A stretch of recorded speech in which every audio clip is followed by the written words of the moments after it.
think your government is big enough to give you everything you want. It is big enough to take away everything you want. Welcome to the Spearhead Transmission. With your hosts, Nick Brand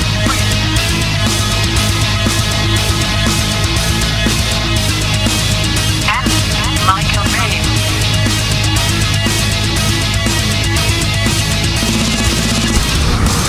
This is the Spearhead Transmission.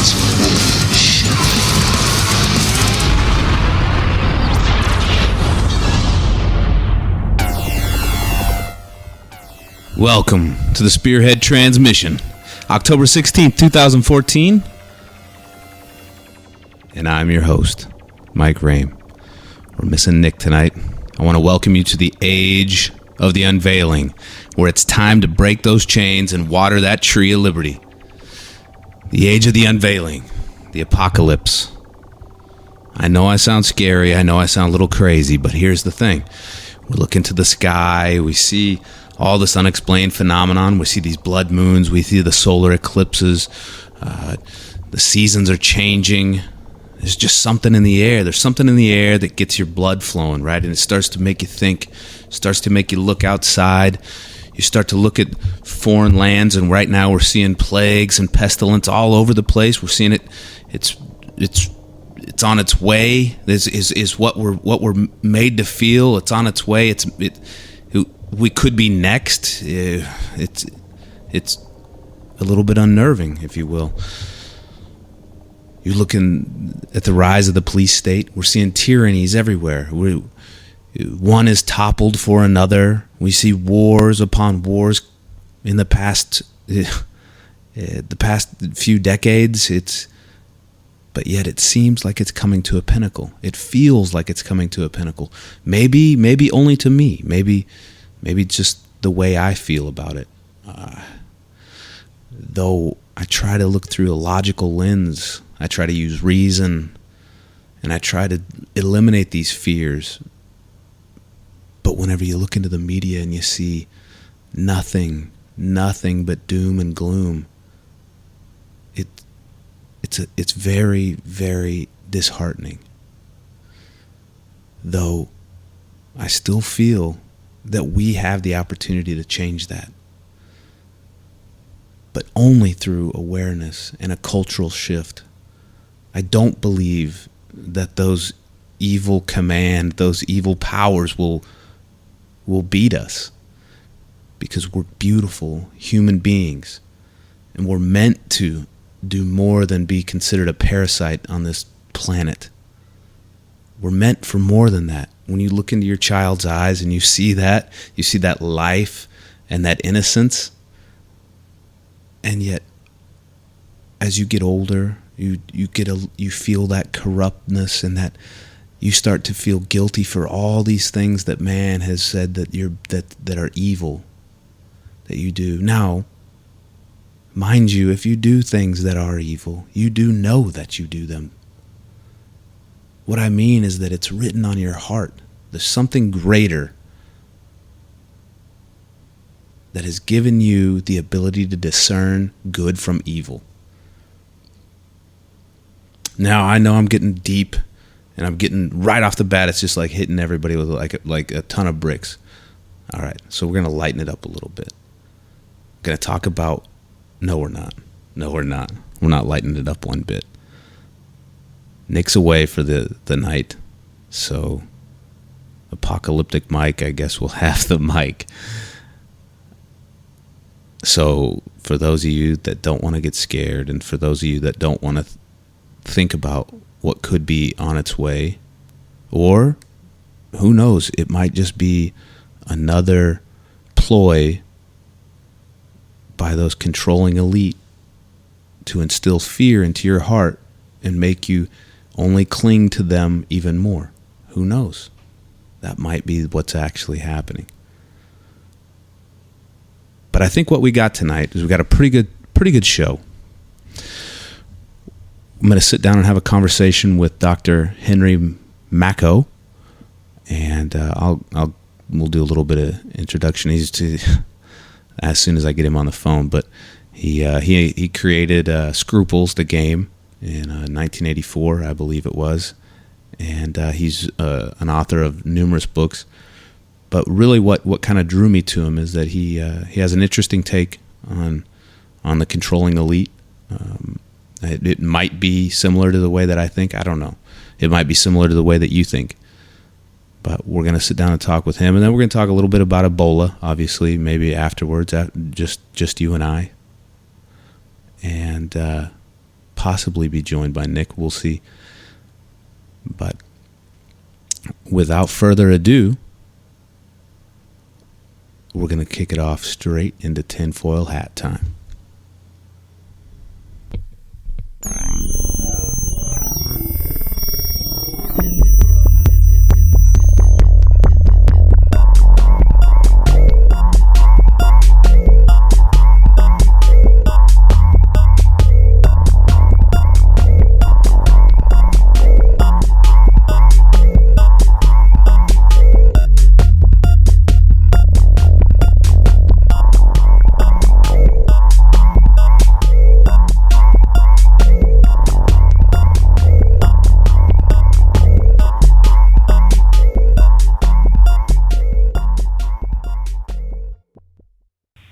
Dr. Makow.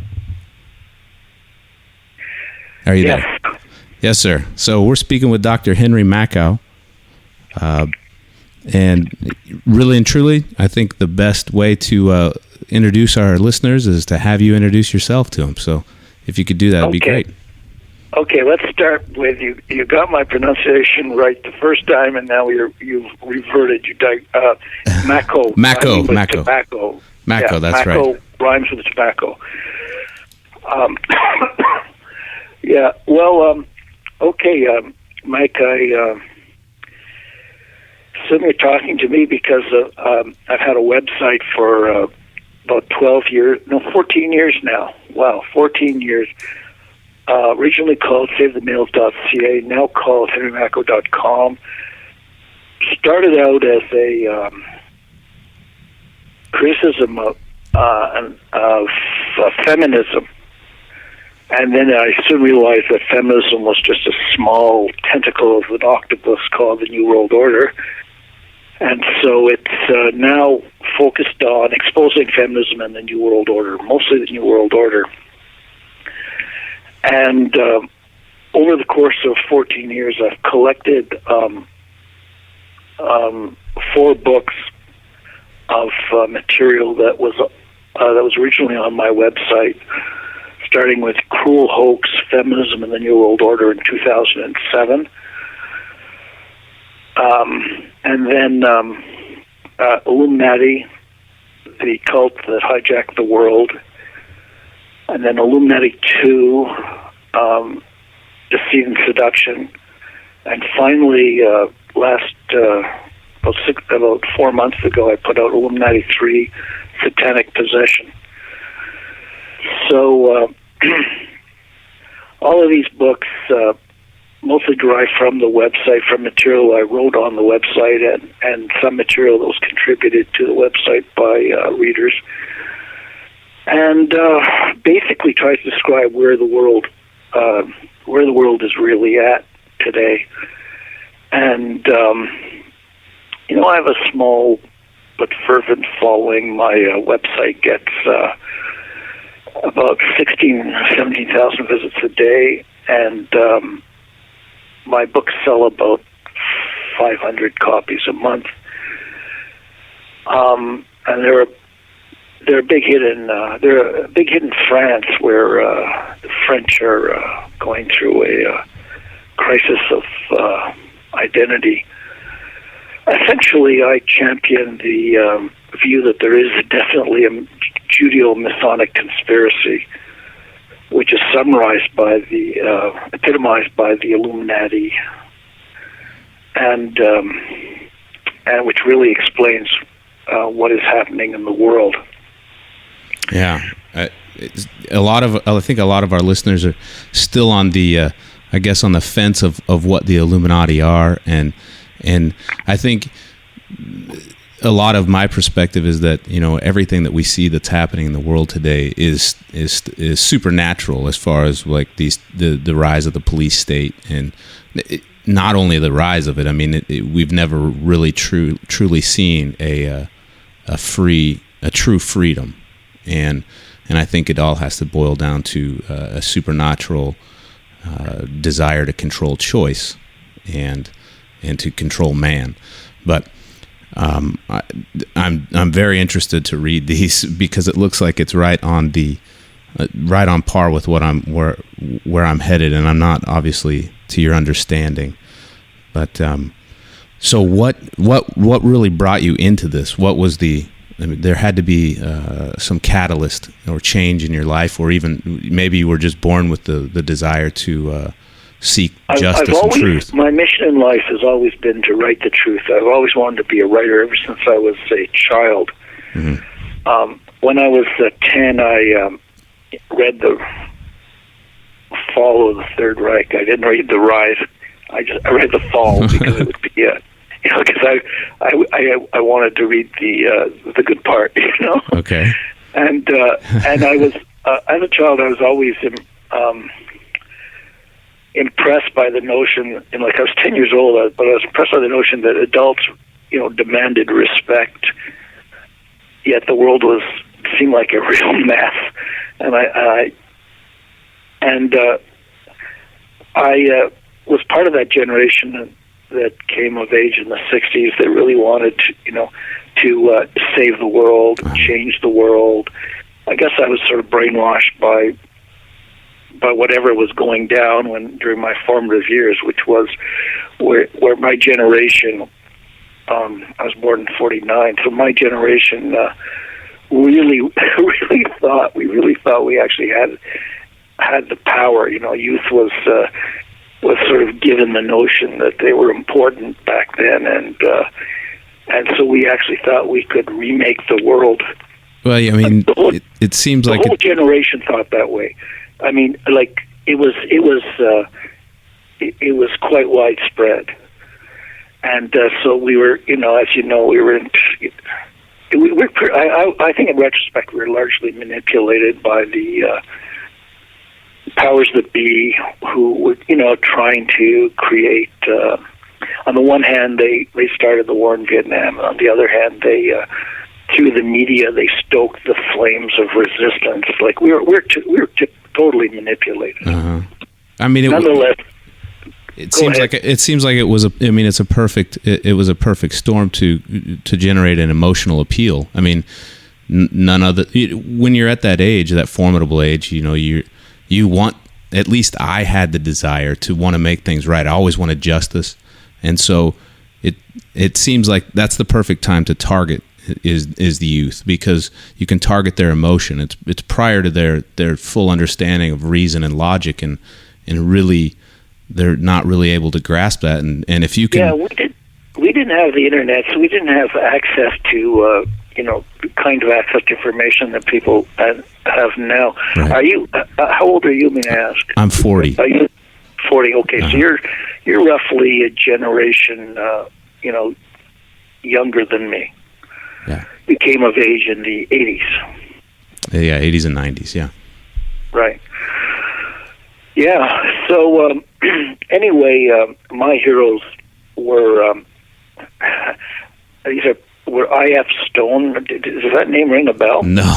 Well, I.F. Stone was a crusading journalist, and Drew Pearson was another crusading journalist. My heroes were investigative reporters, you know, Uh-huh. and I actually, in retrospect, they wouldn't be my heroes now, because it turns out I.F. Stone was a communist. Uh-huh.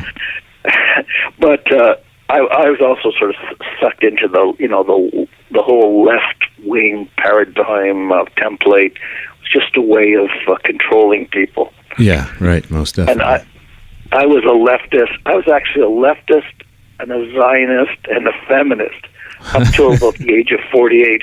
And now I am an avowed opponent of all those things that I used to be. Uh-huh. So I made a complete 180 Okay. change. But when I was 11 years old, I wrote a advice to parents column in 50 newspapers, and that got me involved in journalism, as a advice columnist. Uh-huh. And my column was in a lot of big newspapers like the Boston Globe and Miami News, and I was on the Jack Parr show. I was in Life magazine. So I was a minor celebrity when I was 11 years old. That must have been a lot to handle, Pardon me? It must have been a lot to handle. I mean, that's a lot of responsibility well, actually, at 11. I know. I think I took it in stride. I didn't make much money. I don't know. Mm-hmm. I should have made more money, and I should have invested it. But in any case, for 3 years, and then it sort of died. And then I did other sort of freelance journalism all through my teen years. But anyway, my goal has always been to write the truth. The problem was I didn't know what the truth was. Mm-hmm. And so I went into I went into academia just as a way of just biding time and learning. I had hoped learning what the truth was, because I was under the illusion that you're going to find out at university. So I ended up staying at university till I was 32 and had a PhD in English. Wow. And so I was going to embark on a academic career, and but then I ended up inventing the board game, the party game Scruples. I've played that. When I was 34, the game of moral dilemmas. So I got brought into the world of business for about 10 years, and I put out about 7 editions of Scruples between 84 and 90. And I made a lot of money, but then I realized that I have an addiction to gambling, and I sort of blew it all in the market. I'm an addict. I'm a gambling addict. The market is gambling. Oh yeah, it's just big stakes, even bigger. Big stake. And I was, you think that if you can get rich making a game, and you're really smart, you're going to do well in the market. Well, that's not true. It makes sense, though. I mean, it would seem to be a logical path, especially as much, for an average person to be able to write a column at age 11 and go on and still have some success as far as culturally, and you would think that that's the next step. The next step, everything you do is going to turn to gold. So I would think that probably be a pretty. I was arrogant, and there's a difference between the qualities that inspired me to invent and produce the game, and they didn't require a certain kind of understanding about morality. Mm-hmm. The game was based on the notion that I've always had that there is a moral order, and so that we really establish ourselves on a ladder of morality by our answers to everyday moral dilemmas. What we do in everyday situations. So that didn't really help me when it came to the market, which I think I was emotionally mature. Mm-hmm. And lacked wisdom, and I was in my early 30s, and in general, I matured. I think it was a case of arrested development. Frankly, I don't think I really matured until I was about 50. Well, I think I'm still not mature, so I'm probably on my way there. In general, our society is organized in a way to keep a lot of men in a state of arrested development. Mm-hmm. We can talk about why that is. It's got a lot to do with women, I think, and the way they're empowering women, and at the expense of men, and basically teaching women they don't need men, and And as a result, men are putting women on pedestals, and that's that's a guarantee that you're never ever going to have a good relationship with a woman. Yeah, I mean, I get exactly where you're going as far as and I think that's kind of a common. It's an ability to, and for all of our women listeners, it doesn't mean that we don't view you as beautiful creatures and beautiful counterparts. It's not that. Is what it is that I think, at least from my understanding, is that when you can eliminate the relationship between man and woman, and you can effeminate the man, or whatever the word is, I don't know, emasculate him, and you eliminate the ability to procreate, and then you also eliminate there's somewhat of a structure there, that the way that we work together, and the way that we work together so beautifully between man and woman. And I think that you're onto it. I think that it's easier to control a species that way. I go into it in a lot of detail. I did on my website and then in Cruel Hoax about, but they're basically the Illuminati. It's social engineering. It's designed to take away our identity, and a large part of our identity is our family identity. It's the biggest part, I think. Mm-hmm. And they're doing this by eliminating gender. Sure. And so they're basically masculine, making women masculine and making men feminine, and so that they're going to have one world and one gender and one race through miscegenation, and one religion, which is their Luciferian world religion. And they're going to just sort of, this is the way they're controlling us by taking away our human identity and refashioning us to be their servants. I agree with that. I agree with everything that you said. And I mean, if we look back through time and we see that, and excuse me, I'm a huge, I talk about this a lot on this podcast, and it has to do with life. Obviously, life is the most important thing that we should value. Obviously, the next thing that we need to value is choice. And if we don't have those, if we don't have choice, then we don't have life. And I think that whenever you trace back through time, the ultimate goal here is to eliminate choice, because that's what makes us human. That's what makes us, I mean, at least in my opinion, that's what makes us human. And it's all, I guess when I was talking to you earlier about like what was the catalyst and what was it, did you grow up in a religious home? Did you grow up in a non-religious home? And I grew up in a very, I guess you would say, advanced, non-traditional Christian family, right? When I don't mean advanced in a way that other people aren't. It's just there was a lot of emphasis because I grew up in the 80s, right? Because I grew up in the 80s, there was a lot of emphasis on end times and apocalyptic ideals, and I mean, I used to walk around on my driveway when I was a kid, and I used to think, oh, well, we're going to go to war with the Soviet Union. I mean, I'm 6 years old, and I used to think, well, there's going to be a nuclear blast, or the next thing I know is the rapture's coming, or this and that and this. But and then I went through a period of time where I blamed God for everything, and I started to realize that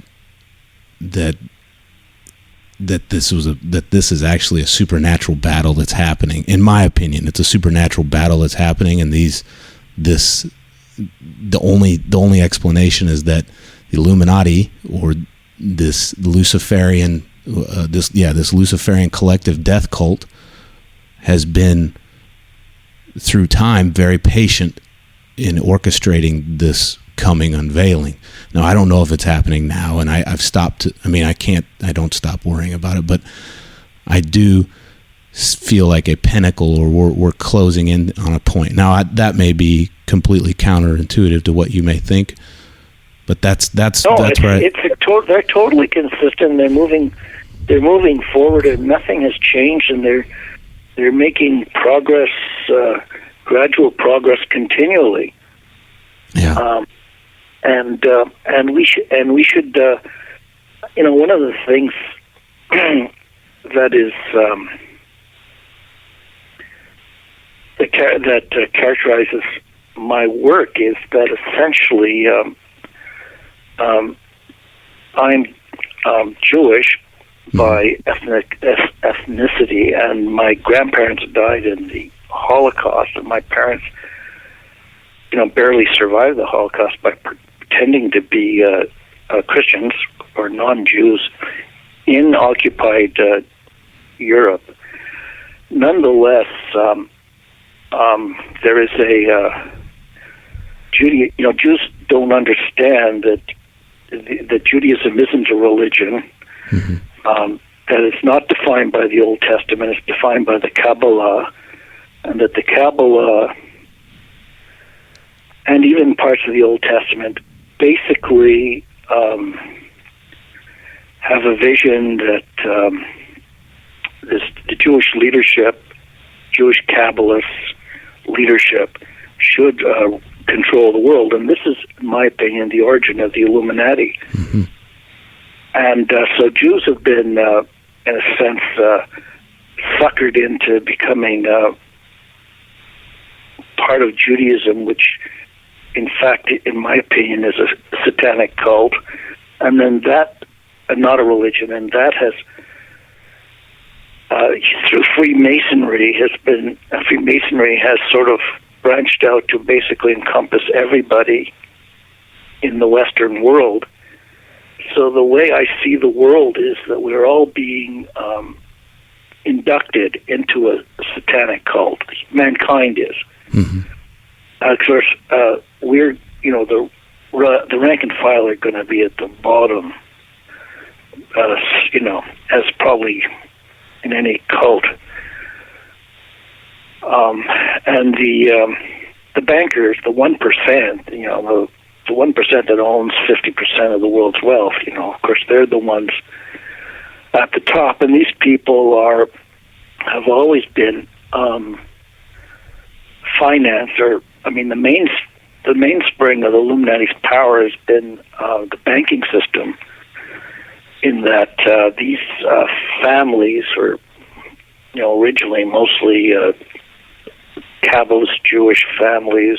They may have intermarried with some prominent non-Jewish Luciferian Kabbalists, because Freemasonry is Kabbalism too, you see. So this cult, they create our currency in the form of a debt to them. In other words, our currency is created in the form of a debt to them. Right. In other words, they are unspeakable, limitlessly rich. And therefore they have it within their power to basically buy everyone and everything. So now they're using that power to re-engineer humanity so that we will be, docile servants, and they profit from creating interest, creating loans creating money out of nothing, and right. we pay them interest. So we're kind of like interest-bearing cows. It's called fractional reserve banking. Yeah. So they have a use for us. If there were no people around, there'd be no demand for all the things which they own, right? Mm-hmm. And if there were no people around, we wouldn't be paying. We wouldn't be able to pay interest on all these loans they create out of nowhere, and so that they wouldn't be bothering to train us and re-engineer us and corrupt us and degrade us, so that we're down to the level of animals if they didn't want to keep us around in that capacity. Right. Yeah. I agree with everything that you've said, and it what it boils down to again for me is that you're basically documenting the fact that they control every political economic structure or system that really the world operates in. In certain areas it might be corporate fascism. In certain areas it might be communism or socialism.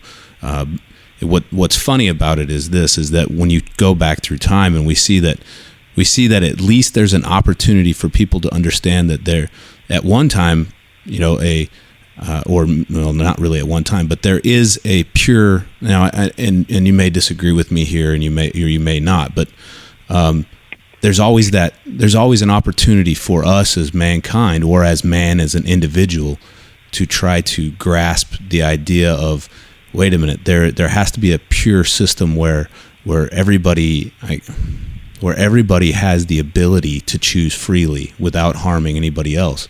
And we see that when that idea had arose in history, another counter idea had to come into place, which was Marxism, right? where you talked about how controlling the family through, that's straight out of the Communist Manifesto. If you can control a family, also then you control that family's ability to choose. You can also, with that same philosophy, control the political economy as well.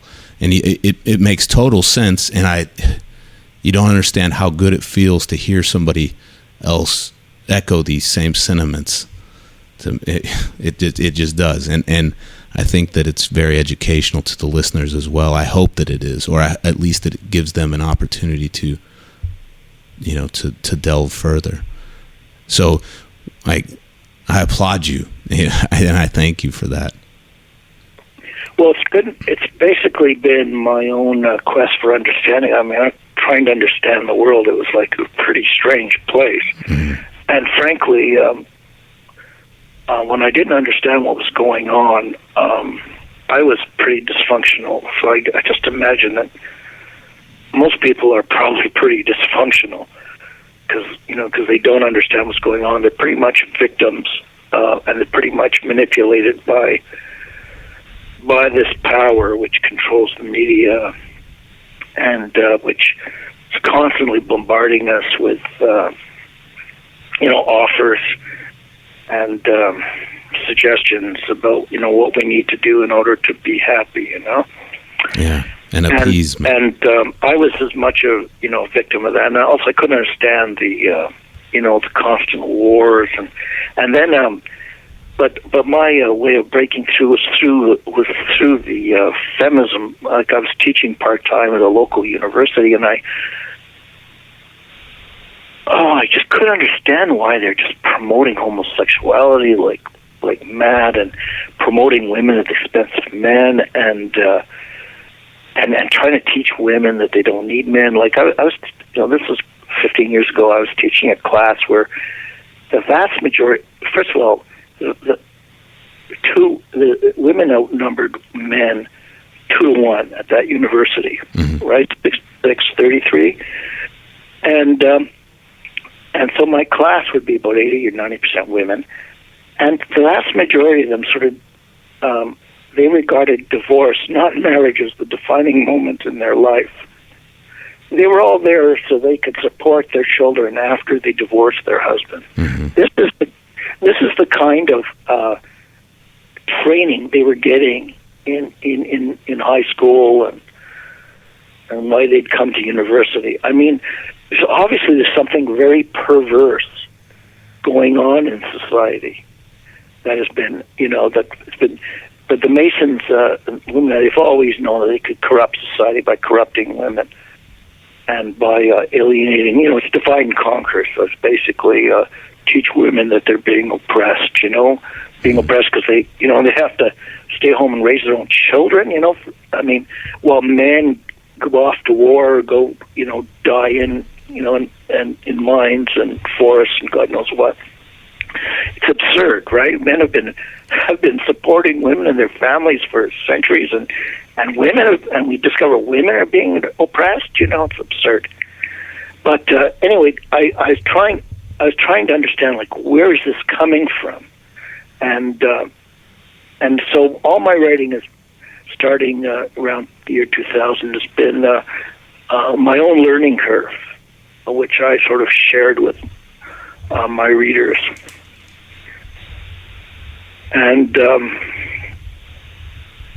it continues today. Although I feel like I've got the I finally have the big picture, and now I'm not dysfunctional anymore. Mm-hmm. I think as people realize what's really going on, which they can do by reading my book, they will. If they are dysfunctional, they won't be anymore because they'll know what's going on. I'm interested to read it, and I have a list of books. My co-host, I stress co-host. No, I'm kidding you, but he's got a list of books for me to read, and I also teach. I teach economics at a local university as well, part time, and I do notice notice that. I mean, I always ask prior to the start of class what everybody's there for, so I do notice that. All right, so let's change gears a little bit if you still got some time. Sure. Okay. So I notice, we talked about it a little bit earlier about, this pinnacle of this coming in and how society is easily bounced around. And I find myself as well getting wrapped up in it because I am, maybe it's because I did grow up in the 80s, but in that time of the end of the Cold War and how, just living in fear a lot. But nowadays we're starting to see that same type of mentality, I guess in the last probably 14, 13 years. It's been really heavy as far as the dosing of it. And we've seen a rise, a very, very strong rise here in the United States of the police state and the empowerment of the police, and we've been at constant war since 2001, and now we see this. All of that's really about protecting this small elite from the people. It's nothing to do with terrorism. It's about building up a state in order to protect this Masonic Jewish elite, the Illuminati, from the people. And the worst thing Americans could ever do is give up their guns, because I agree. That would be a bad day. And I just want to just say a couple of things about 9/11. When you got to realize that 9/11 was perpetrated by the CIA and by the Bush administration, by Mossad, and yet the mass media totally went along with it, and the whole political elite in the United States went along with it, and the whole almost economic elite has gone along with the official story. So that tells you've got a society where if you want to succeed, you basically have to be a traitor. Yeah, just go along. Exactly. You've got to be a traitor. And now they followed that up. They're following that up with all kinds of hoaxes like Sandy Hook and the Boston bombing, and now this Ebola bullshit, and ISIS bullshit, and it's they say, like, why do they think they can get away with this bullshit? Well, it's because they've been doing this for centuries. They got the United States into the First World War, into the Second World War, all on false pretenses. They put Hitler in power in order to have a war. The whole Cold War was a hoax. I mean, Pearl Harbor was a hoax. The story. They knew the Japs were coming. Right. They've been hoaxing us, for hundreds of years. For at least for more than 100 years, and so that's how they think they can get away with it. And then just one other point I want to make is read. Have you read the Protocols of the Elders of Zion? No. What is it? The Protocols. The Protocols of the Elders of Zion. Have you heard of them? No. Protocols of. Okay. Well, this book is, one of the most famous books after the Bible, would you believe? Protocols of the Elders of Zion. You can get a PDF of it on, in fact, it's online. Okay. On a website called Bible Believers. Anyway, I would read that book. You have to read it you read it and then you read it again and then you read it again. I read it about 5 times. You need to read it at least 5 times to in order to really get it. I summarize it in my first book, Illuminati. So it's about 80 or 60 pages, and I summarize it in about 7 or 8 pages. In other words, I give little excerpts of it from it. Wow, anyway, I'm looking at it right now. You have to read that book because it's essentially it's a very famous book. It's essentially what happened. It's sort of minutes from or a workshop that someone like a Rothschild gave to the Misraim Lodge in Paris in the 1890s. Okay. And this is but it's the protocols are basically the blueprint of the New World Order and how they're going to how they're going to take over the world. And it's more or less come to pass. Wow. So so it's the kind of information that someone like yourself and anyone interested in what's really happening in the world has to have.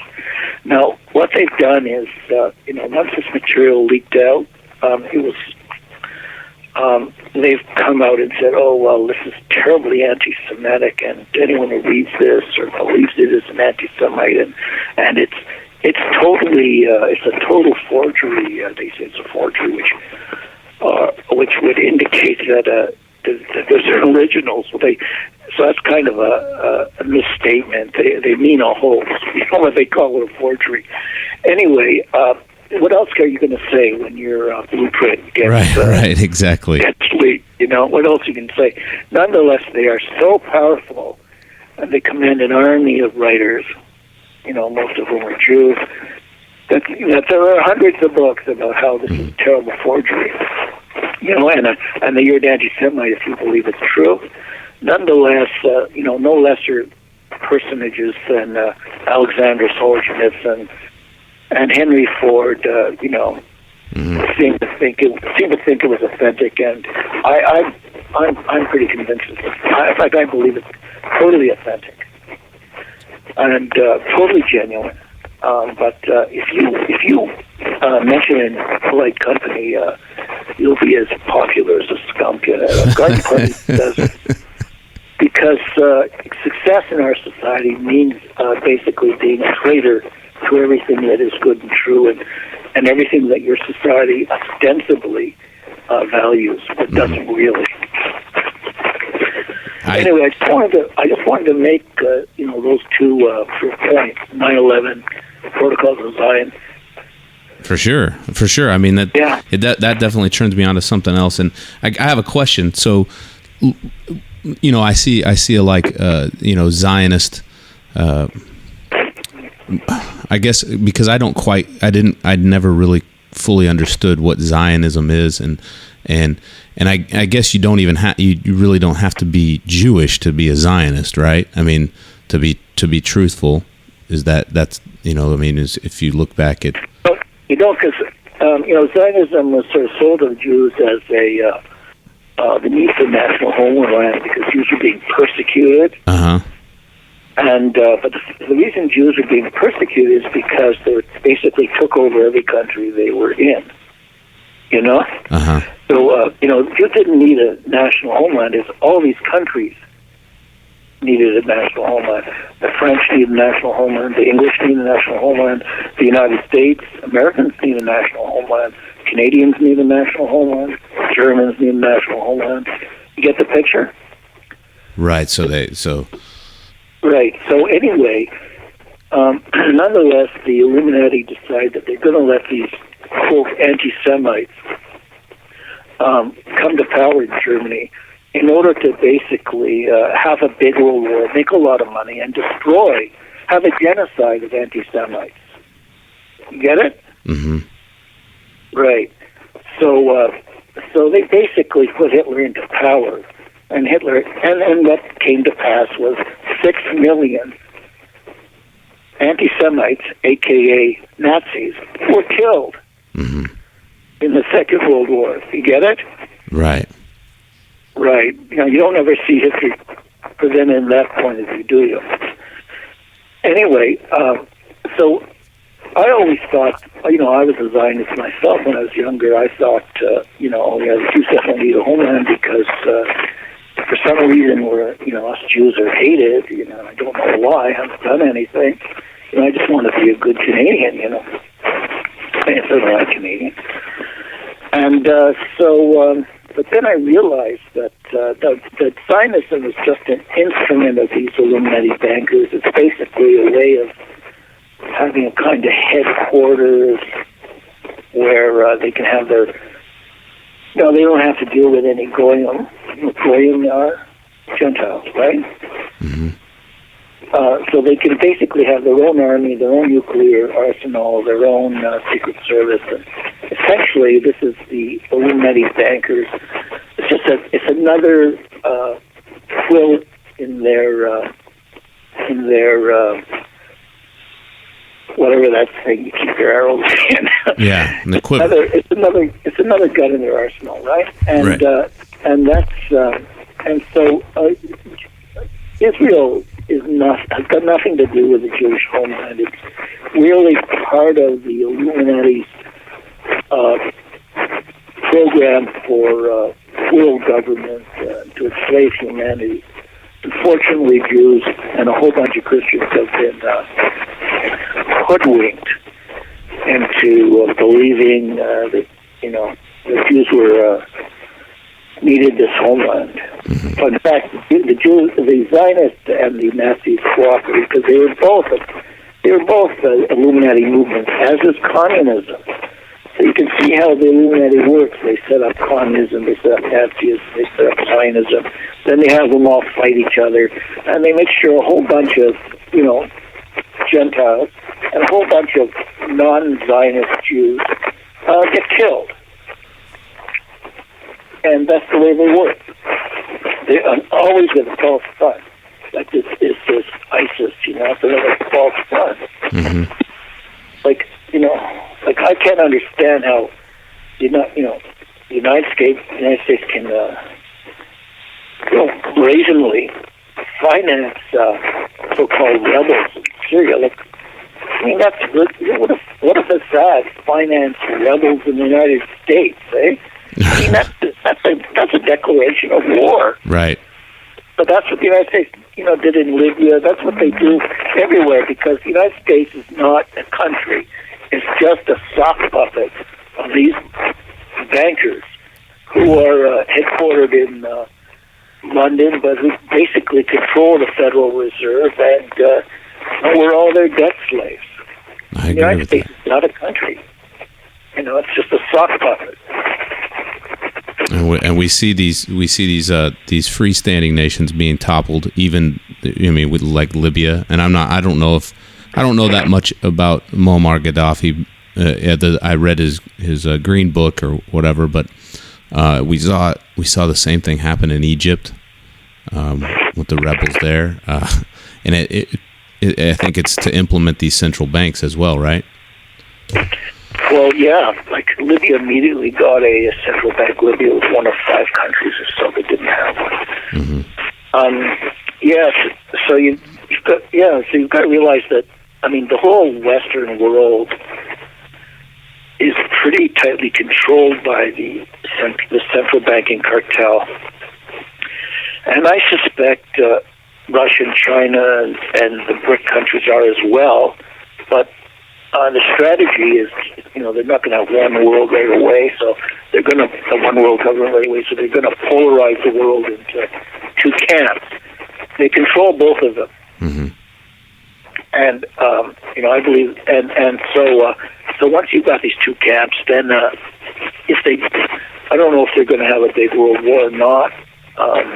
There are prophecies or predictions that there's going to be a 3rd world war, in which case, after that, having consolidated the world into 2 camps, then they'll just meld them together into 1 camp. And, the people that control our currency, control our money, are going to, want to control everything. They want to control our minds. They want to control our spirit. They want to control our children. They want everything. It's diabolical. They're not going to be happy till they have everything. I agree with that. That's what happens when you're a Satanist. You're insatiable. I guess I thought I made a breakthrough not too long ago, and I thought, that these people, these Luciferian, that they actually that they don't feel like they're doing something evil. What they feel like is because they have bought into the collective, they have bought into that hive mind, that they believe that through this it will be liberating for man, right? That if they can, reduce the population, that they can, we've always been taught that money is the root of all evil, right? That's something that we've been told. And what does money represent? Money represents, when true money represents our ability to choose, right, in the marketplace. It represents the volume of choice that you can make in that marketplace. And whenever they feel like, well, money, we've been patterned to believe that money is the root of all evil. Well, when that time comes, they'll be able to say, look, no, you don't need this form of money. You just adopt what we give you, and that's it, right? And so you have one currency. And yeah, that's right. That's the direction they're going, and obviously they're trying to implement currently with no currency. That'll be just basically some kind of chip in your forehead or something, and this way they can cut off anybody who doesn't obey. Who doesn't obey? Yeah. Anyway, this vision. This vision that I'm presenting, it's pretty glum, but I think there's still hope. Reasons for hope. One is that there's an amazing amount of freedom. It's still amazing that I'm amazed that I can do what I do, and get a small audience, but there's still amazing amount of freedom in the internet and with those smartphones with the cameras and video. It's going to be hard to bring in with this amount of freedom and instant exchange of information. I think it's going to be harder for them to bring in their police state. I hope so. I truly do. Yeah. So I think that's grounds for hope, and they seem to want to make their tyranny seem normal and natural. So they're going to try to manipulate events in order to make it that way, which means they probably won't engage in anything as obvious as martial law. You know what I'm saying? Right, because it causes instant reaction by people. They don't want instant reaction. They don't want instant resistance. So more likely they would have a kind of war devastation that would, that would be probably the route they go. Although I'm hopeful they would realize that they'd be doing more damage to themselves. That's not worth it. They control and own everything anyway. What's the point? From where I'm sitting, they're already practically there. Like why go through the devastation of a world war? But you can be sure that if there is one, it will be orchestrated. We'll know from the beginning who's going to win. Mm-hmm. Just like the Second World War, First World War, all these wars are orchestrated. Yeah, when you ask that question, why would they do it? And that's the question that I ask myself all the time. And I know a thinking man's response is probably not what I'm about to say, but it doesn't make sense to me. It makes absolute zero sense, other than that it has to be something greater. It has to be something that that's more deep-seated and more evil than what we can possibly imagine. And that's my only answer. But then again, I may not be there yet. It doesn't make sense to me. It doesn't make sense why. No, it doesn't. But unfortunately, they seem to be, just that evil. Anyway, all we can do is pray and hope that, hope that the worst doesn't befall humanity. But we're technologically we're on the right track, but morally and socially and culturally, we're definitely on the wrong track. Yeah, we need a culture shift. And politically, we're definitely in the wrong direction. 100%. And I don't know what it'll take to turn things around. I mean, this is what I say is that it's going to take it. It takes when I like I said, I teach in an economics class, and I talk about this stuff, and I do it in a way because economics is still philosophy.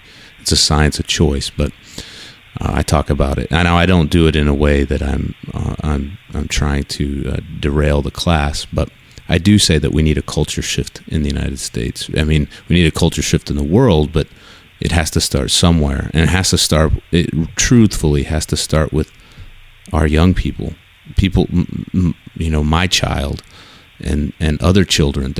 Because if they want to grow up in a world, even though I said I grew up terrified in the 80s, it was still a beautiful place, you know what I mean, in my mind. And I think, there's a lot of happiness, and I don't see that unless something changes. I don't see that for my daughter. I don't see that in the near future. All I see is mass media spreading fear constantly, and people falling to an emotional appeal by every politician that's out there, and using illogical and irrational thoughts to make their judgments, and we see an appeasement, and every event is being used to make us jump through hoops, and we see all this social media that's basically the opiate of the people, and it makes us calm as Hindu cows, and we just run around and eat the grass that they give us. And we've got to have a change. There has to be more people that one of the disappointing thing is that they've taken over the Catholic Church.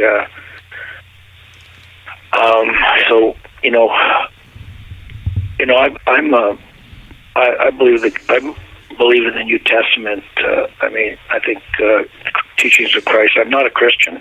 Uh-huh. I don't believe that Christ was God, but I believe he expressed the divine will. He did express the will of God.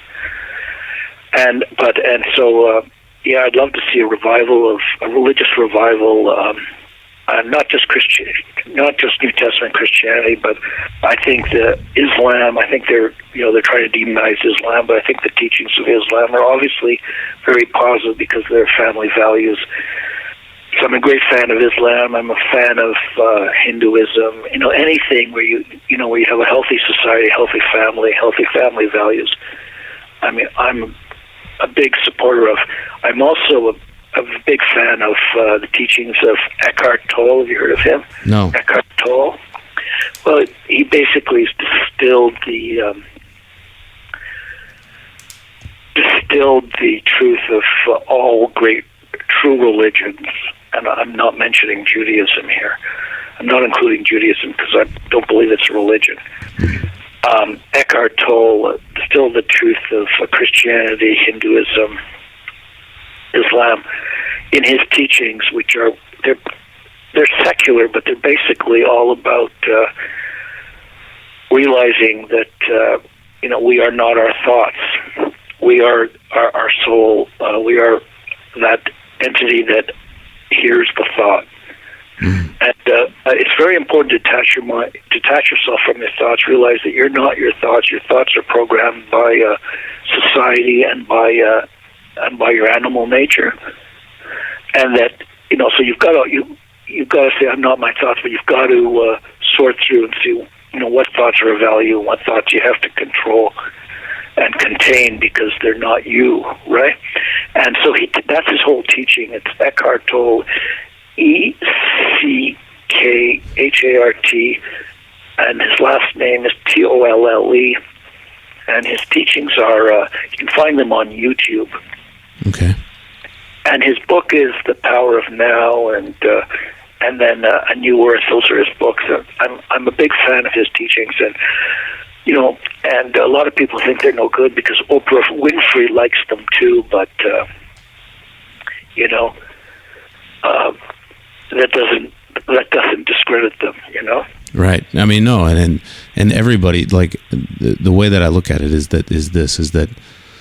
is your spirituality, as far as I'm concerned, your spirituality is between you and your maker, right? And there's no, as long as you don't inflict harm upon anybody else, and you don't try to interfere with somebody else's spirituality, that's yours, and that's yours alone. And like you said, that connection that you have there, that's as intimate as it gets. And this what it's would really all about. And I have a quote in my book that our whole downfall and is that we're basically conditioned to seek happiness from the world, from other people, from money, from sex, from basically we're conditioned to try to get it out of the world, when in fact, and this is what Eckhart Tolle teaches, is when in fact and what Jesus taught is it's the seeking that makes us miserable often. And if we realize that we actually don't need anything, or need very little, then all of a sudden we're free. And that's what they're trying to, keep that knowledge from us, because they don't want us to be free. In other words, they want us always to be dependent on something they're selling in order to, and that's how they control us. And that's I go into that in my last book, Satanic Possession, because that's what I believe satanic possession is: trying to get happiness from the world. And it's a constant struggle because we're all conditioned to do that. We wake up in the morning and we're just trying to basically get the world to make us feel good. Sure. Well, I appreciate it, and this has been a wonderful talk, and hopefully we can maybe have you on again. I want to plug your site again. It's henrymakow.com, and Makow. Yep. And I truly appreciate this, and unfortunately for Nick, he wasn't here, but I thank you. Well, thank you. It's worked out very well, and send me the link, and I'll put it up on my site. Okay. You got it. I'll do it. So okay. Keep up the good work. All right. Thank you. Have a good night, sir. You too. Bye for now, Michael. Bye. So that was Dr. Henry Makow, the inventor of scruples. Also, seems to be more than that. There's a lot of research that he's put me on another path, and I have to now look at this Protocols of the Elders of Zion. But that tinfoil hat time was, there we go, that tinfoil hat time was pretty interesting. So let's move on to a more lighthearted subject. Here we go.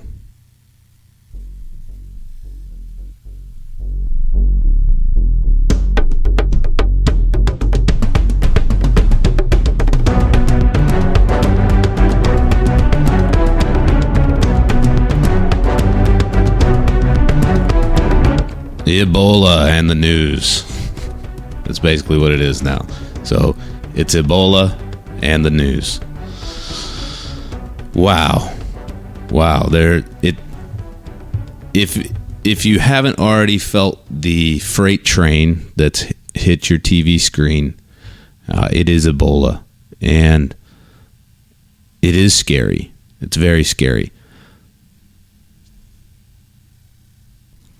So are we sliding towards an outbreak here?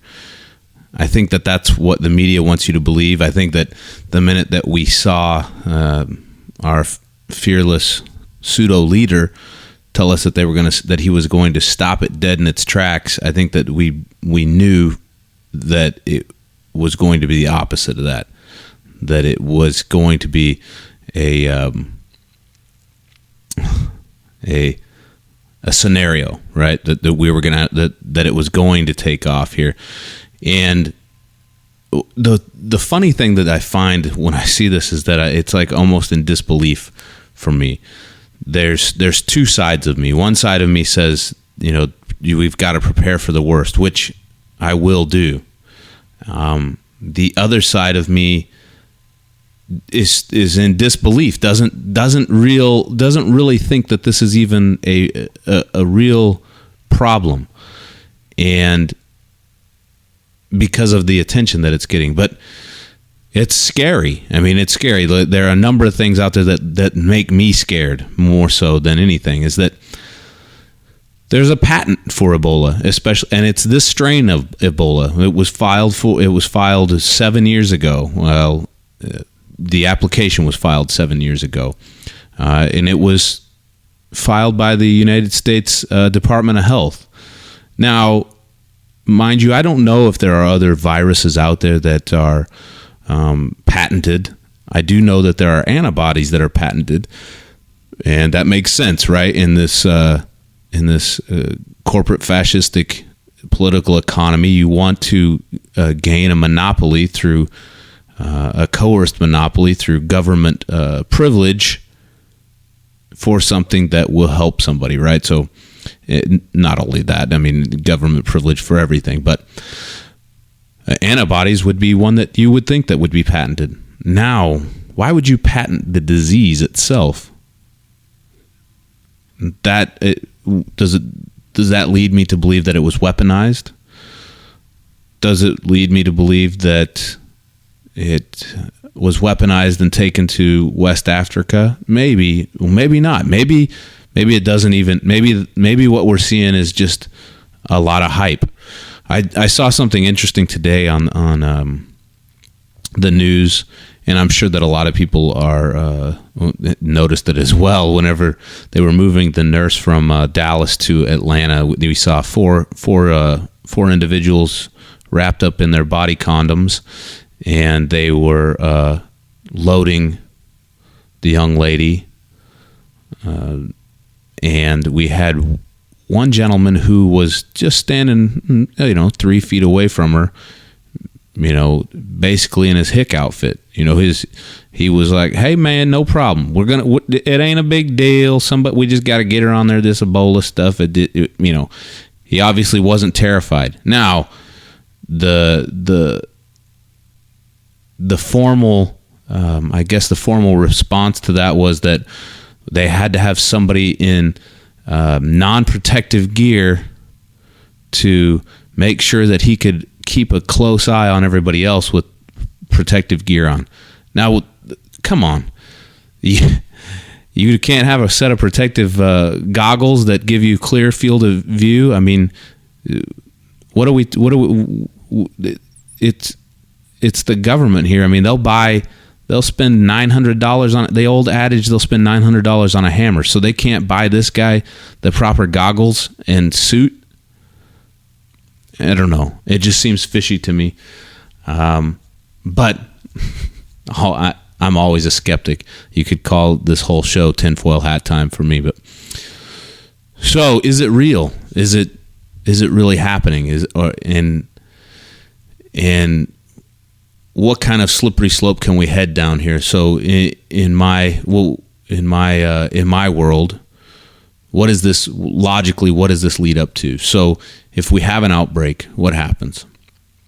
As we talked to Dr. Makow, he talked about the Illuminati, and he talked about how they are, I don't know if he completely agreed that it was a supernatural dark command or dark evil command that was.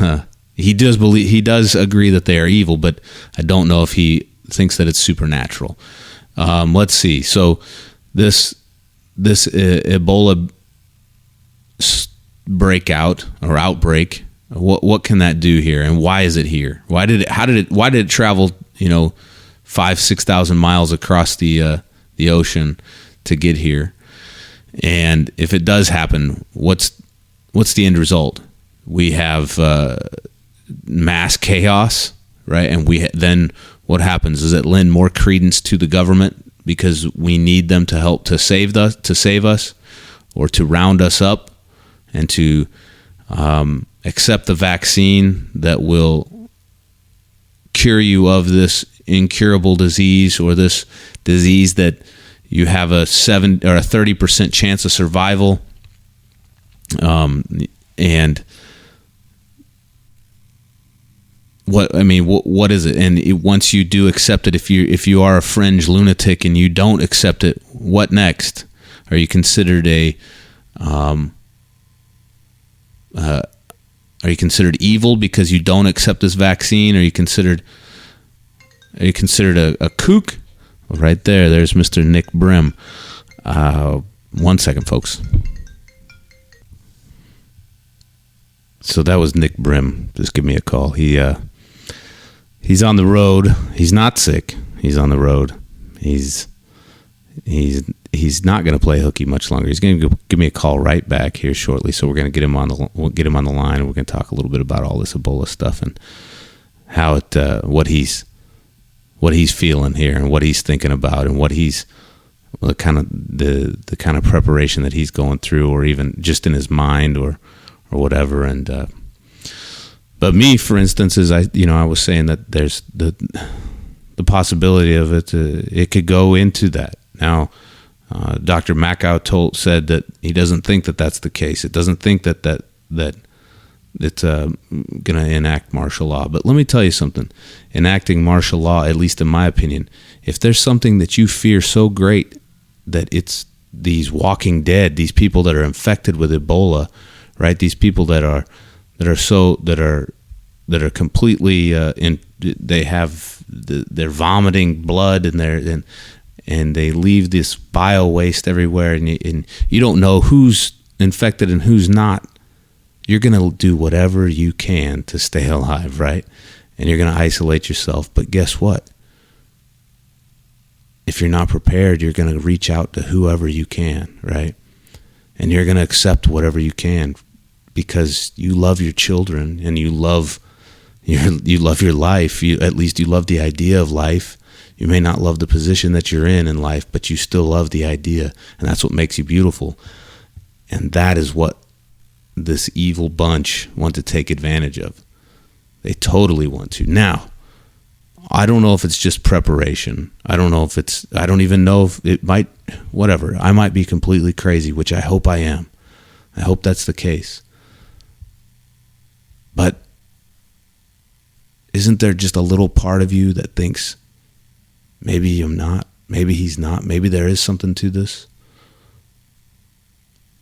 And I'm not telling you that you need to, act crazy and act irrational, but I am telling you that you need to start looking and start thinking about things, and start really finding out what's going on with you, and finding out what's going on with everybody around you. Not meaning that you get in their business, but just be good. That sounds funny, but be good to people. Cherish your life. Cherish every bit of it. And cherish this amazing thing called choice. All right, I'm off my soapbox. Cherish this. Cherish all of it. I'm not off my soapbox. Yeah, I'm right back on it. The thing is that there's nothing more beautiful than what we have as far as in our life and in our children's lives, and they know that, and they know that they can get to you that way. So don't let them. Prepare yourself if you need to. All right, now I'm off my soapbox, and we're going to lighten it up a little bit, because I think Nick's going to call me back here shortly. So I want to thank, once again, though, Dr. Makow and for shedding some light on certain things. Protocols of the Elders of Zion, that might be something that you want to check out. I don't know. Eckhart Tolle, Maybe your spirituality needs I don't know if it's a new age type of thing. Maybe your spirituality just needs Jesus Christ, or maybe your spirituality needs to look to Hinduism, or maybe your spirituality needs to, you have to find that center. Maybe you're an atheist. Maybe you don't believe in a creator, or maybe you haven't looked far enough into it. Maybe you've stopped at the first sign of resistance. Who knows?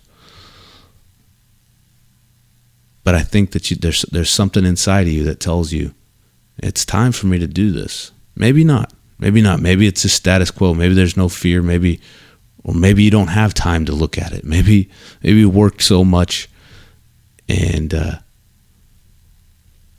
deal is that when you look into it, you don't have to look into it and not be part of your family. You look into it in your mind. Now, I might be different. Sometimes I'm obsessive about things when it comes to this, and I have this desire and this need to find the truth, much like what Dr. Makow said. I didn't have the success that he had, but I have this desire and this will and this maddening drive to want to find the truth.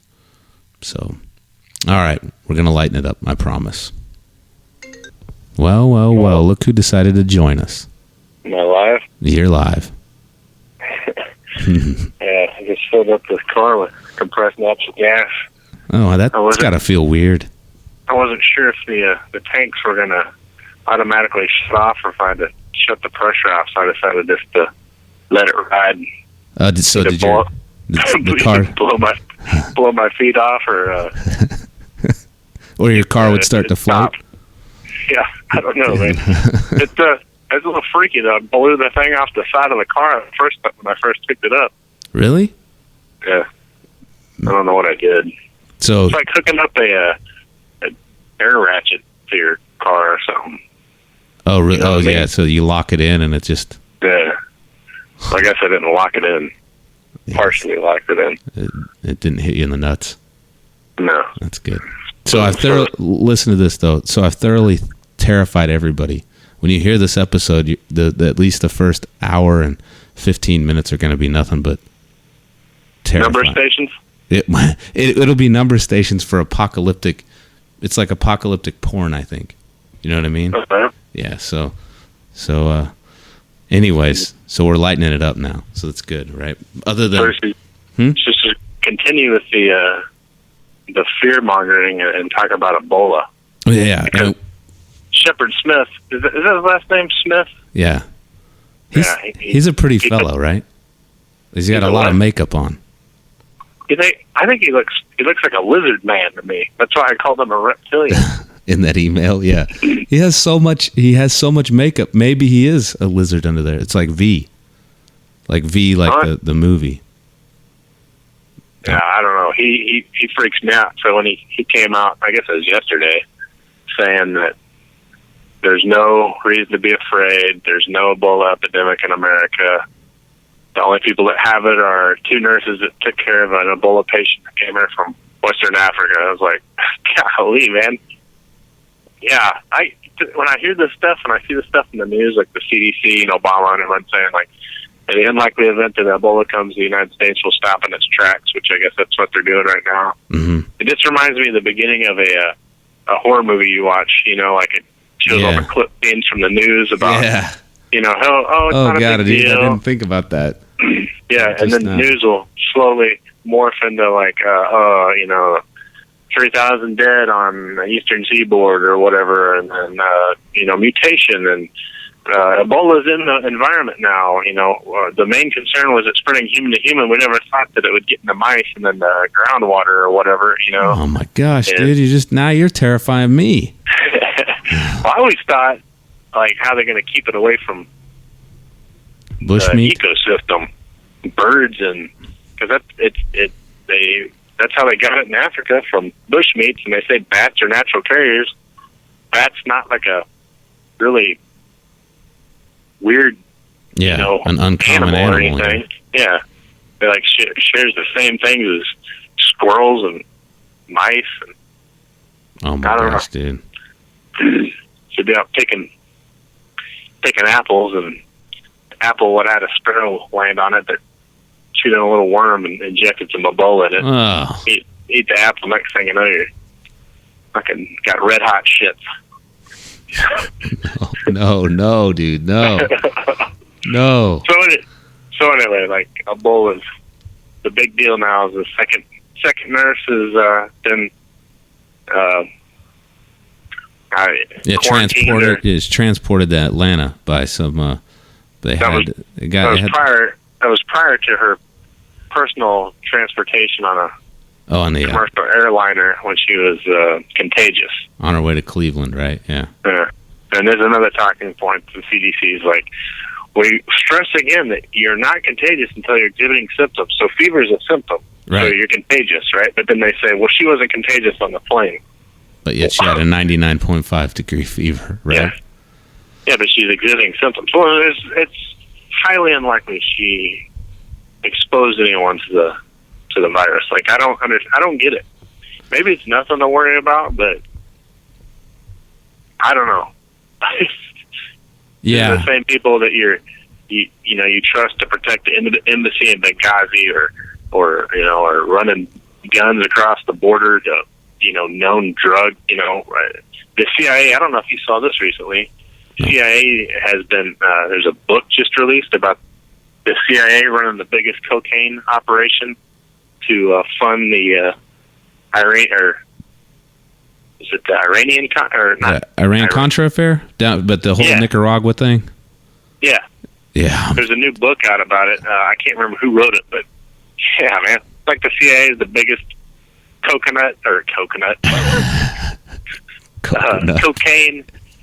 importer-exporter, like Costanza.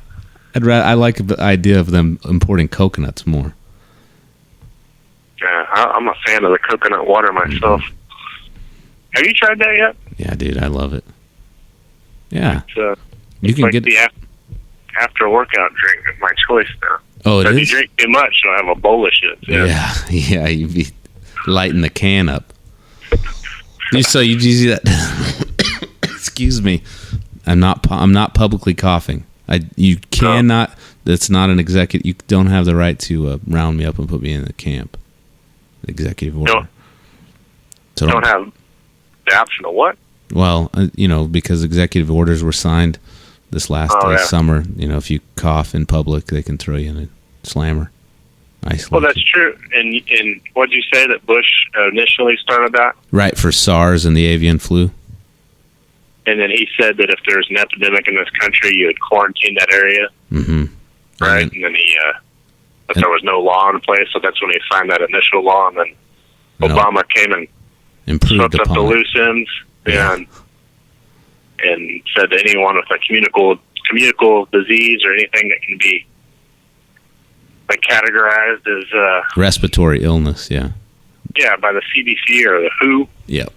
That could be anything. And the WHO appoints the head of the CDC. Yeah, and you get pink eye. Oh, round them up. Mm-hmm. My deal is kind of like we talked earlier on email. My deal is that everyone keeps talking about how martial law is going to occur, and this is going to kick off martial law. And, mm-hmm.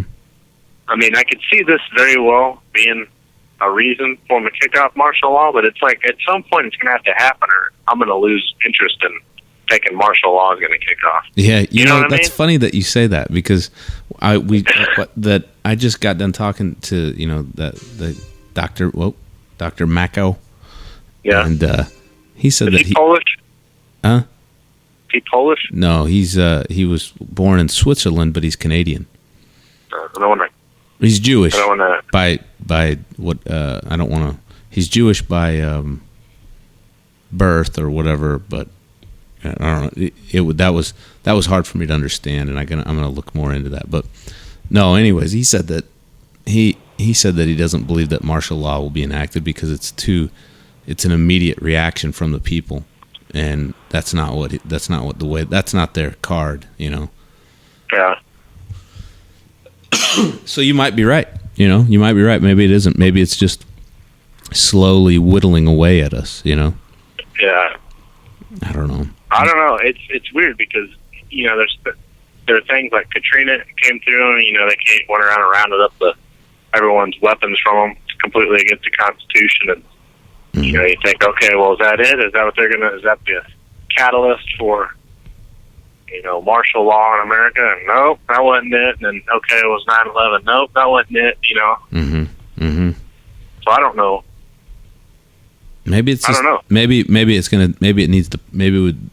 That's not the perfect storm. Maybe the perfect storm has to be a number of things. Maybe it has to be economic crash, right?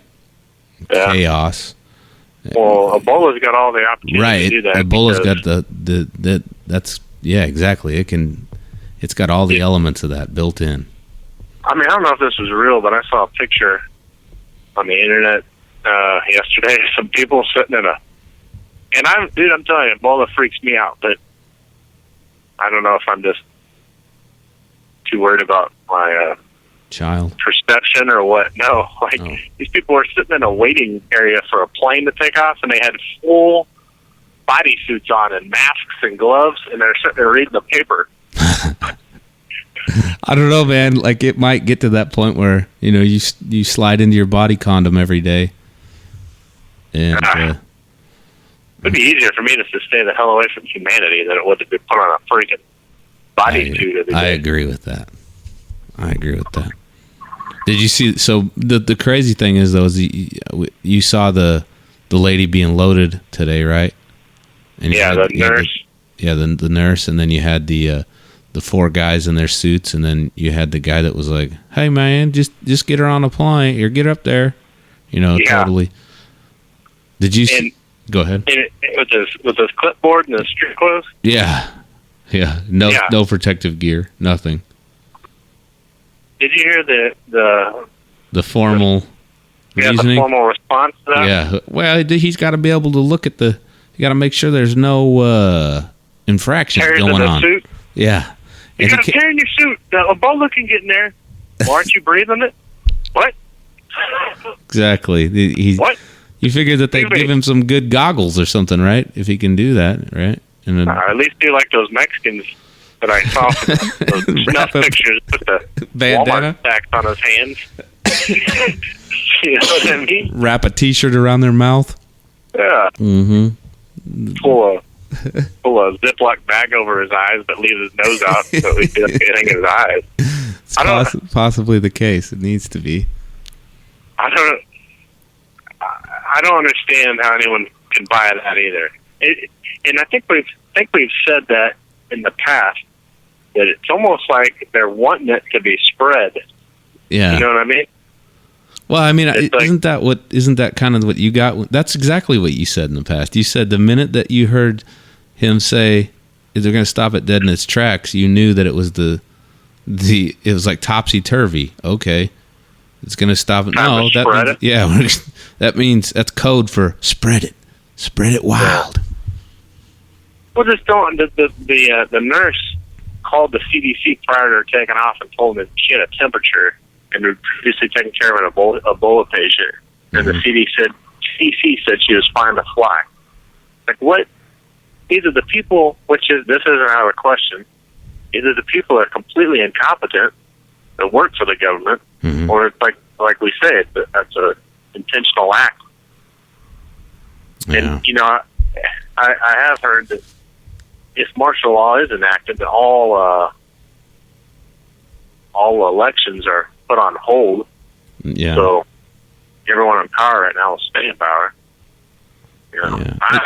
That doesn't matter. I think that's that doesn't really matter though. Both of them are knuckleheads at that point, right? I mean, neither side is going to be like, well, I'm going to do something good for it. It's almost, I don't know if it's just me but have you noticed that there's really no the only person that you see saying anything that's like, hey, this probably isn't a good idea, Mr. President. Don't send troops over there. Is Rand Paul, right? He said it's not a good idea to send troops to an Ebola-ridden country, and maybe that's just because he's supposed to be the talking head for some fringe people, right? But everybody else is like, that's okay. Yeah, that seems like a good idea. I don't understand what what action the troops are filling They're over there. They're traffic guards. They're supposed to help with expedite traffic in Monrovia, and they're supposed to help with air transport of sick patients, and I don't know, man. I was talking earlier about it, and I was talking about how Ebola it's got a patent, and if it's possibly weaponized, right? Maybe they're like, we got to send these troops over here to take care of the. I don't know. That sounds crazy. Loose end? Yeah, that sounds insane. I would just make sure it doesn't get out, guys. Just make sure the word doesn't get out that we brought it back. I don't know. There's really nothing troops could do over there unless they're. What are they going to work in quarantine zones? But you don't need U.S. troops to do that. No, and you don't. I guess they're building. Why would you want to build. expose them anyway? Right. Why would you do that? Just, I guess because they look at it like, say, so let's think long term, right? So if it gets out of West Africa and it starts going all over the place, then it's going to devastate the world. Well, it's already out of West Africa, so we're going to expose 3,000 more people there. And what are we going to do if they're exposed? Are we going to bring them back? And then what happens? Are we going to bring them? Say 2% of those 3,000 are exposed. So what is that? 60 troops? So say 60 troops come back with Ebola. What then? And so we've got two people that. You could bring 0 back if you never sent me over there. That's right. And I know that sounds horrible, but I think at this point... I don't think it sounds horrible at all. Well, I think the reason... Unless it came out that, we went over there and started it or whatever, but it's not... America wasn't put on this planet to solve everyone else's problems. Right. You know what I mean? Mm-hmm. So it shouldn't be bad to say at all. Like, okay, we'll support you financially. No one from over there is flying over here until you guys get that figured out, and that's it, really. Mm-hmm. I don't know what to say. Exactly. I hate it for them too, but I don't know. I guess you can say I'm more worried about myself and my family. Yeah, exactly. I know it sounds that people are. Well, it's just like if someone came up to me and said, "Hey, we're going to bring an Ebola patient in here. We have one suit. You can wear it. You can give it to your daughter. You can give it to this person you don't know. I'll give it to my daughter." Exactly. And why would you give it to somebody else that you don't know? You don't subscribe any value to that. And I know that the thinking is that it's going to cause economic catastrophe if once it gets all around the world, and that's probably a pretty good indicator of I guess an indicator of if it was weaponized, that's what it's meant to do, right? Yeah. I don't know, man. It's weird. It's like I said, every time I read the news, it reminds me of the beginning of a movie. Yeah, like those zombie movies. Yeah, where they just show the clips from the paper and all that crap. Mm-hmm. Exactly. I guess all you got to do is wait for Bruce Willis to show up pretty soon. Start talking about 12 monkeys and being from the future. Yeah. Pulling his teeth. You think out. about it. Yeah, I was at the kiddie park this evening in Bartlesville, and my daughter's on this carousel swing thing, and it says "In God We Trust" on it, and it says USA on it, and it's really sad. And I'm sitting there thinking, like, man, if something did happen and wiped out,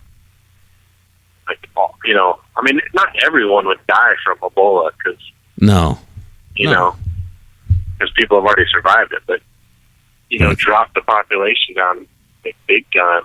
Yeah. And places like that would just, fall on the side or whatever, be abandoned. It'd just be like out of a movie. That's all I can take of it. Yeah. You could walk down a park and like, oh, there's whatever, the Tulsa Zoo that used to be packed, but there's like 6 people living. Well, not 6. But you know what I mean. Right. It's weird to think about the effects of if something bad were to really happen. It's funny that you say that, and you keep referencing a movie and stuff like that. And our guest that was on earlier, he was talking about his website, and he wasn't talking about his website. I guess I'm plugging his website, but on his website, he references the fact that we've kind of been patterned for this in movies, and it seems like the logical progression, right? He talks about how it's just there's like over 150 movies throughout probably the last, I don't know, it's whoops, no, that's not it. Just I guess since Hollywood's been in existence or whatever, but yeah. Was that a soundboard? No, that's the computer. I don't have a soundboard. I hit a YouTube link on accident. No, I'm not soundboarding you. I don't have it hooked up. I should though. I was wanting to see that. So like to be a soundboarded guest. Yeah, I should have hooked it up so I could have soundboarded you. To be Kalen. So, all right, let's lighten it up a little bit. So, we had somebody call in, or actually they called. I don't know how they got the number, but they called and they left a voicemail. Yeah. And apparently it's on the podcast phone. Right. And I don't know if you're going to be able to hear this or not, but apparently it was you remember the story about the guy in the gym that took my pictures? Yeah, right. You want to refresh everybody's memory on that? Still unconfirmed, but I just got done like squatting 600 pounds. Yeah. And I went in the locker room, and 600 pounds. took my pants off, and then my shirt, I was butt naked. Like there's no partial nudity. So I was getting ready to get in the shower, rinse off, and then back to work. So then there's this guy in there, some weirdo, and it's just him and I in there. And I noticed he was acting weird, so I was kind of keeping my eye on him, but I don't want to keep my eye on him too much because you're in the locker room and you're naked. It's like, it's a dicey situation, Right. So I look at him while I'm getting dressed, or while I'm getting ready to walk to the shower. I can't remember what I was doing. Walk to the shower, get dressed, one or the other. I look in the mirror and I notice he's got his phone towards me, and he's like hiding his face, but I guarantee he's taking pictures of me. Right. But I've got nothing to prove it, right? So that's basically the story. I figure he's taking pictures of me. I'm sure. And why wouldn't he? Well, guess what? What? Apparently... Is he a listener? Apparently he is. And what's his name?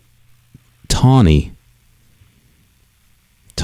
Yeah, Twany from Tin Gym. And I have audio from him, and he how do you spell that? I guess it's well, I don't know how to spell it. Tawny. Yeah. I call him Slim because that's like his opposite. Every time I see him. Yeah, Slim, right? But it's Tawny, and I don't know if you can hear this, but I think our listeners should probably hear what he had to say. So I want to hear it too. All right, so let's play. Hopefully I can. Yeah, tell me if you can hear this. Hi, Spearhead. Can you hear that? My name is Twany. This is a shoddy podcast. I don't hear shit. Oh well, I apologize. Play it? Yeah, let me start it over for everybody, and you're just gonna have to deal with it. Type pass to all these gyms because of the word. Hi, Spearhead. My name is Twany. Now I was in Oklahoma just a few weeks ago, maybe a week ago, and I I've got an all, type pass to all these gyms because of the work I do. I'm in an all-male review show. I'm a dancer, you see. So one day I'm texting this guy friend of mine, and I'm sitting in the bathroom. There's nobody in there. I'm all by myself. Well, this guy walks in. He looks kind of weird. He kind of wants to have a tough look about him, but he's a sweet boy. You can tell. And he just starts getting naked. Doesn't wrap a towel on him, anything. I'm sitting here texting my friend. I'm like, hey, this guy's totally putting moves on me. He's getting all naked and stuff.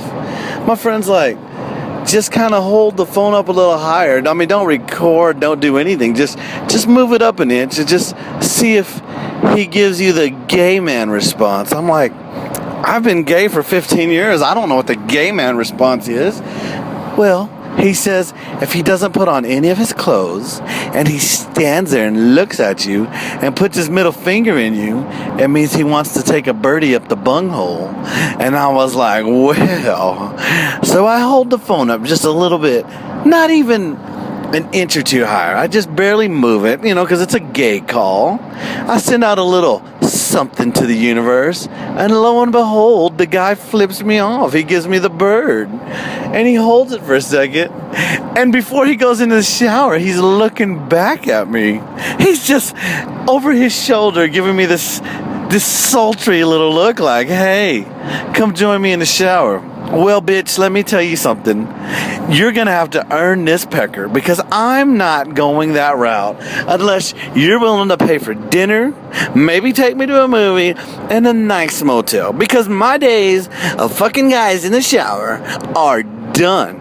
And if you're listening out there on this radio program, or if you're going to be some creepy guy on Craigslist that says, hey, I flipped you the bird. It meant I wanted it up my bunghole. Well, you know what, buddy? It's not going to happen. No, sir, it's not.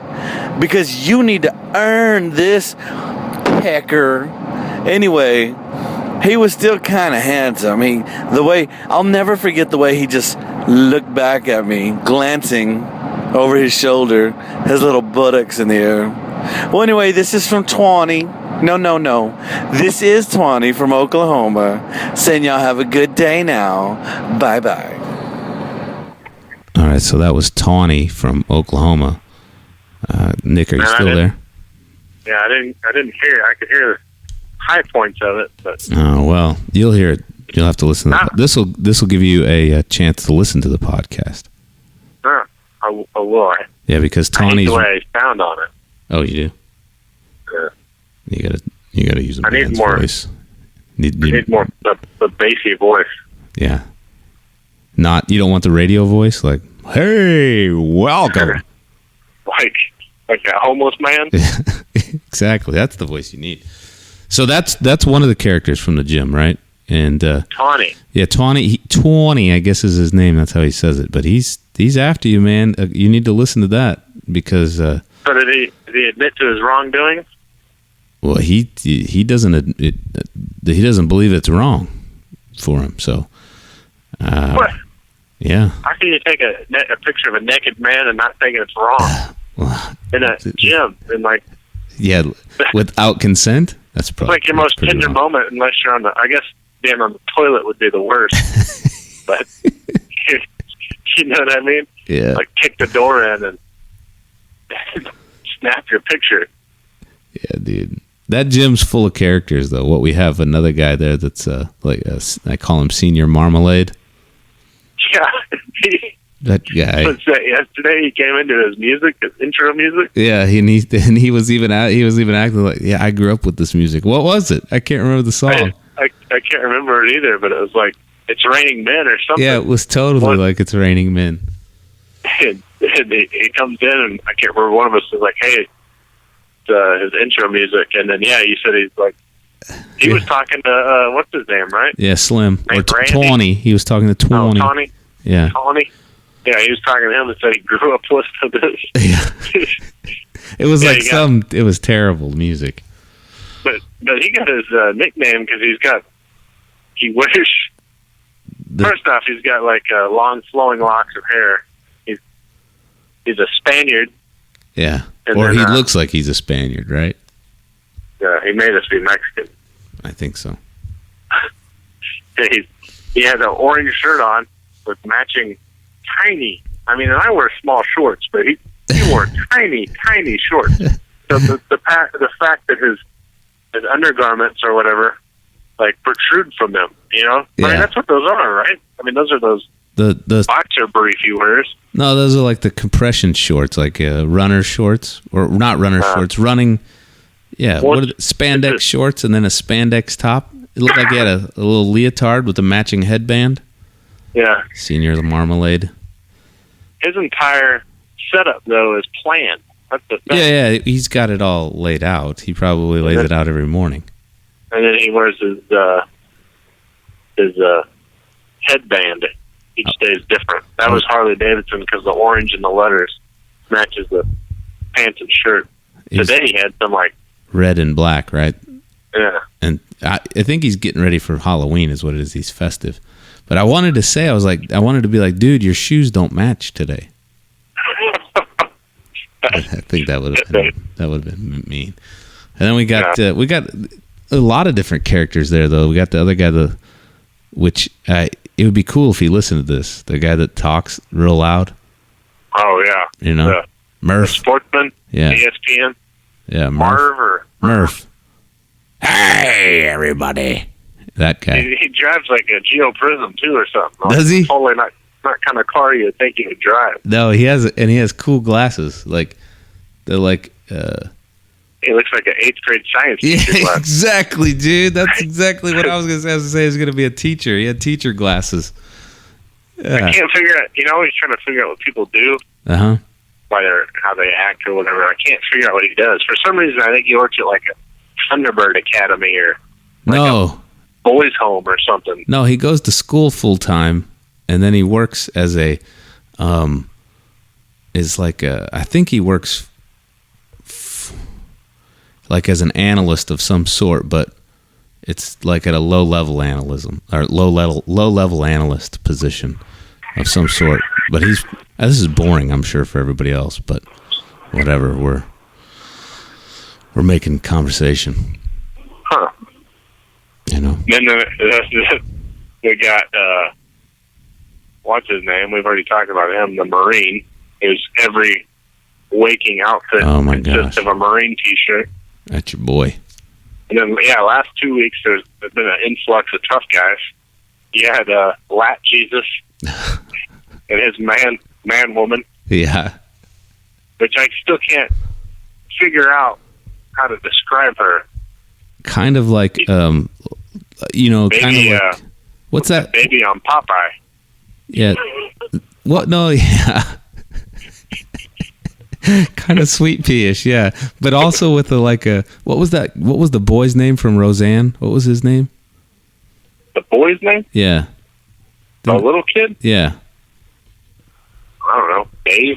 Started with a D, something like that. Whatever. She kind of looked like him. Dan. No, the boy's name, the young kid. I have no idea. Oh, well, it looked like him. And It's funny. I remember, like, Roseanne used to be like, have you seen Roseanne? That's a good show. Like, when I was a kid, like, oh, Roseanne's funny. And now I watch it, like, Roseanne bothers the hell out of me. Yeah. Yeah. I agree with that, too.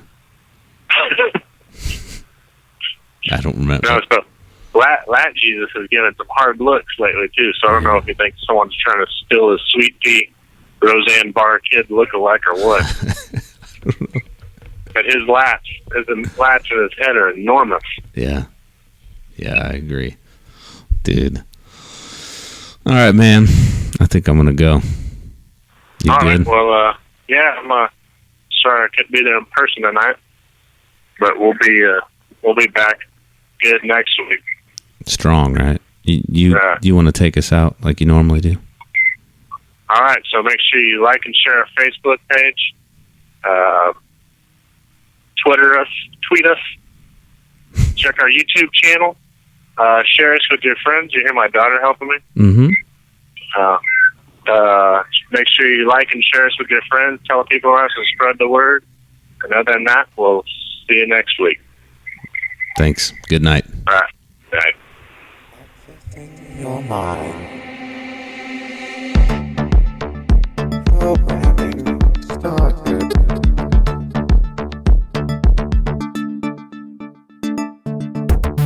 Thank you for listening to the Spearhead Transmission. We know you enjoyed your experience. Please come again and partake in our ridiculousness. There is so much more to explore.